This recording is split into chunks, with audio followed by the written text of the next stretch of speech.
देखिए बंशीधर चौधरी गाना गाया रंगदारी में तोहर बाप छियो रे, ठीक है। उसके बाद अब गौरव ठाकुर जो है टक्कर देने के लिए उतर गए हैं मैदान में। भाई आमना सामना दोनों सुपरस्टार के बीच होने वाला है। बंशीधर चौधरी और गौरव ठाकुर का आमना सामना होने वाला है। भाई अब आप लोग सोचते होंगे कैसे, तो आप लोगों को बता दें कि दोस्तों अब गौरव ठाकुर का भी एक रंगदारी सॉन्ग आ रहा है, वो भी वीडियो के साथ आ रहा है। भाई बंशीधर चौधरी का तो ऑडियो सॉन्ग आए थे और मैथिली इंडस्ट्री में इस समय गर्दा उड़ा रहे हैं बंशीधर चौधरी का रंगदारी सॉन्ग, रंगदारी में तोहर बाप छियो रे।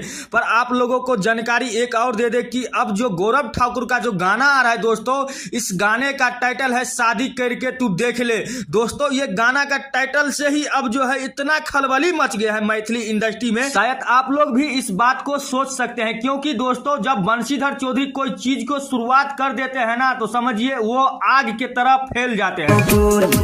बीच सड़क पर कैसा पूछियोगे रंगदारी मेरे बेटा तोहरा बाप पूछियोगे।